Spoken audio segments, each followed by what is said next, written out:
ఏపీకి భారీ వర్షం ముప్పు తప్పిందని విశాఖ వాతావరణ కేంద్రం ప్రకటించింది. వాయువ్య బంగాళాఖాతంలో కొనసాగుతున్న అల్పపీడనం ఉత్తరం వైపు నెమ్మదిగా కదులుతూ ఒడిశా, పశ్చిమ బెంగాల్ తీరాల వైపు పయనిస్తుందని తెలిపింది. రాగల 48 గంటల్లో ఇది వాయుగుండంగా బలపడే అవకాశం ఉంది.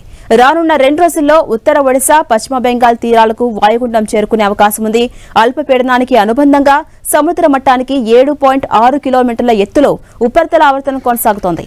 ఇక ఇవాళ రాష్ట్రంలోని పలు ప్రాంతాల్లో ఓ మోస్తరు వర్షాలు కురిసే అవకాశం ఉంది. 3 జిల్లాలకు ఆరెంజ్, 9 జిల్లాలకు ఎల్లో అలర్ట్ ను జారీ చేశారు వాతావరణ శాఖ అధికారులు.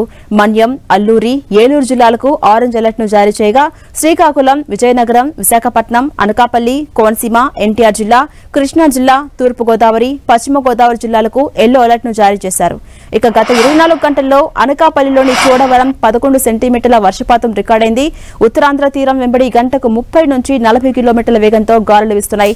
మత్స్యకారులు ఇవాళ కూడా చేపల వేటకు వెళ్లొద్దని అధికారులు హెచ్చరికలు జారీ చేశారు.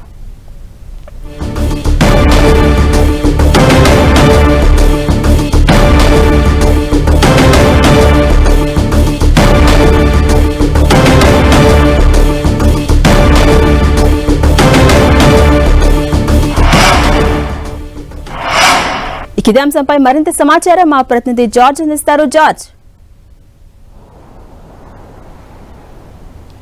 పశ్చిమ మధ్య బంగాళాఖాతం దాని ఆనుకుని ఉన్న వాయువ్య బంగాళాఖాతంలో ఏర్పడిన అల్పపీడనం నెమ్మదిగా కొనసాగుతూ ఉంది. అయితే ఇది ఏపీకి తీరాల వైపు వస్తుందని భావించినప్పటికీ తన దిశను మార్చుకొని ఇది ఒడిశా అంటే ఉత్తర ఒడిశా అలాగే పశ్చిమ బెంగాల్ తీరాల వైపు కదులుతూ ఉందని చెప్పి వాతావరణ శాఖ అధికారులు చెప్తూ ఉన్నారు. దీని ప్రభావంతో ఏపీలో దీని ప్రభావం అంతగా ఉండకపోవచ్చని వాతావరణ అధికారులు అంచనా వేస్తూ ఉన్నారు. ఎందుకంటే ఇప్పటికే ఈ అల్పపీడన ప్రభావంతో గతంలో ఏర్పడిన అల్పపీడన ప్రభావంతో రాష్ట్ర వ్యాప్తంగా విస్తారంగా వర్షాలు కురిశాయి. చాలా చోట్ల కూడా భారీ నుంచి అతి భారీ వర్షాలు కురిశాయి. అత్యధికంగా 26 సెంటీమీటర్లు అమరావతి ప్రాంతంలో నమోదైంది. అయితే ఈ అల్పపీడనం ఏర్పడిన నేపథ్యంలో ఇది ఎందుకంటే ఉత్తరాంధ్ర తీరానికి అత్యంత సమీపంగా ఏర్పడింది కాబట్టి ఖచ్చితంగా వర్షాలు భారీ నుంచి అతి భారీ వర్షాలు కురుస్తాయని అధికారులు భావించారు. అయితే అది అల్పపీడనంగా ఏర్పడిన తర్వాత దాని దశను బట్టి నిర్ణయిస్తామని కూడా చెప్పడం జరిగింది. ఈ నేపథ్యంలోనే ప్రస్తుతం అల్పపీడనం దిశను మార్చుకుంది. ఈ నేపథ్యంలోనే అది ఉత్తర ఒడిశా అలాగే పశ్చిమ బెంగాల్ వైపు కొనసాగుతూ ఉంది. అయితే ఇది వాయుగుండంగా బలపడనుంది. ఇది వాయుగుండంగా అలాగే తీవ్ర వాయుగుండంగా కూడా బలపడి ఉత్తర ఒడిశా అలాగే పశ్చిమ బెంగాల్ తీరాల వైపు చేరుకునుందంటే రాగల 48 గంటల్లో ఇది జరిగే అవకాశం ఉందని చెప్పి వాతావరణ శాఖ అంచనా వేస్తూ ఉంది. అయితే ప్రస్తుతానికి ఏర్పడిన అల్పపీడనం చాలా నెమ్మదిగా కదులుతూ ఉంది. ఇది నెమ్మదిగా కదులుతూ అటు పశ్చిమ బెంగాల్ తీరాల వైపు వెళ్ళి అక్కడ తీరం దాటే అవకాశం ఉన్నట్లు వాతావరణ శాఖ చెబుతూ ఉంది. అయితే దీనికి అనుబంధంగా ఏదైతే ఇప్పుడు ఏర్పడిన అల్పపీడనానికి అనుబంధంగా ఉపరితల ఆవర్తనంతో పాటు రుతుపవన ద్రోణి సైతం కూడా విస్తరించి ఉన్న నేపథ్యంలో చెదురుమదురుగా వర్షాలు కురిసే అవకాశం ఉంది. మరొక వైపు 1-2 చోట్ల భారీ వర్షాలు అయితే నమోదయ్యే అవకాశం ఉంది. అవి కూడా ఇటు ఏలూరు, మన్యం, అల్లూరి సీతారామరాజు జిల్లా వీటిలో చూసుకున్నట్లయితే కనుక 7 సెంటీమీటర్లకు పైగా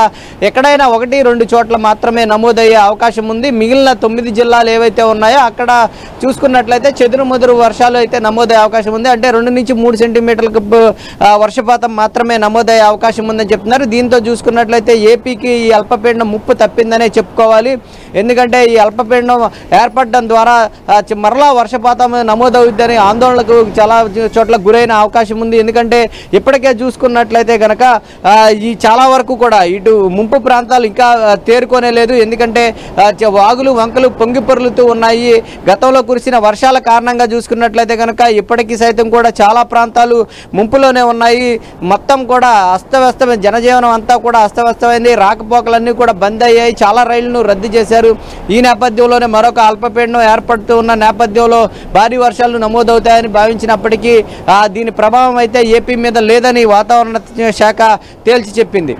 మరొక వైపు చూసుకున్నట్లయితే కనుక ఏదైతే ఈ అల్పపీడన ప్రభావంతో ఎగువన కురిసే వర్షాల కారణంగా నది మట్టాలు అయితే పెరిగే అవకాశం ఉంది. కాబట్టి నదీ పరివాహక ప్రాంతాలు ఏవైతే ఉన్నాయో ముఖ్యంగా ఉభయ గోదావరి జిల్లాలకు సంబంధించి ఆయా ప్రాంతాలు ప్రాంతాల్లో ఉన్న నది పరివాహక ప్రాంతాల్లో నీటి మట్టాలు క్రమంగా పెరిగే అవకాశం ఉంది కాబట్టి అక్కడ ఏవైతే అధికారులు చర్యలు చేపట్టాలి, అక్కడ ఉన్న లోతట్టు తీర ప్రాంత ప్రజలను అప్రమత్తం చేయాలి, అవసరమైతే వారందరినీ కూడా సురక్షిత ప్రాంతాలకు తరలించాలంటూ కూడా వాతావరణ శాఖ చెబుతూ ఉంది. మరొక వైపు తీరం వెంబడి గాలుల వేగం 40 నుంచి 50 కిలోమీటర్ల వేగంతో వీచే అవకాశం ఉంది కాబట్టి ఆ మత్స్యకారులు ఎవరూ కూడా వేటకు వెళ్ళొద్దని చెప్పారు. ముఖ్యంగా చూసుకున్నట్లయితే కనుక ఇది ఉత్తరాంధ్ర జిల్లాలకు కాస్త తీరానికి ఆనుకొని అల్పపీడనం కొనసాగుతూ ఉంది కాబట్టి ఆయా ప్రాంతాల్లో ఉన్న మత్స్యకారులు ఎవరైతే ఉన్నారో వారంతా కూడా అప్రమత్తంగా ఉండాలి, సాధ్యమైనంత వరకు ఎవరూ కూడా వేటకు వెళ్ళొద్దని చెప్తూ ఉన్నారు. ఇదే పరిస్థితి అంటే 8వ తేదీ వరకు కూడా దీని ప్రభావం ఉండే అవకాశం ఉంది కాబట్టి ఉత్తరాంధ్ర తీరం వైపు ఇది పయనిస్తూ ఉంది. అలాగే ఇటు ఉత్తర ఒడిశా వైపు కదులుతూ ఉన్న నేపథ్యంలో 8వ తేదీ వరకు కూడా దీని ప్రభావం ఉండే అవకాశం ఉంది కాబట్టి ప్రజలంతా కూడా అప్రమత్తంగా వ్యవహరించవలసి ఉంటుందని చెప్తున్నారు.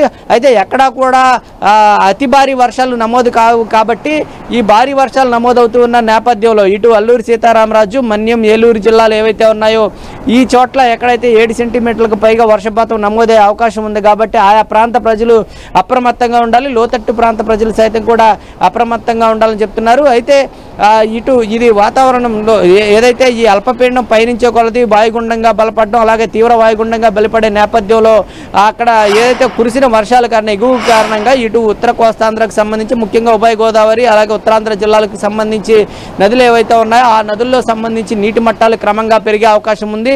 ఆ నదీ పరివాహక ప్రాంతాల్లో ఏవైతే ఉన్నాయో అక్కడ ప్రజలు మాత్రం చాలా అప్రమత్తంగా వ్యవహరించవలసింది, ఎందుకంటే క్రమక్రమంగా నీటి మట్టాలు పెరిగే అవకాశం ఉంది కాబట్టి ఆ నదుల్లో నుంచి నీరు సైతం కూడా ఇళ్లలోకి చొచ్చుకొచ్చే అవకాశం ఉంది కాబట్టి ఆయా ప్రాంత ప్రజలు అప్రమత్తంగా ఉండాలి, అవసరమైతే సురక్షిత ప్రాంతాలకు తరలి వెళ్లాలని చెప్పి వాతావరణ శాఖ చెబుతూ ఉంది. Right, thank you George.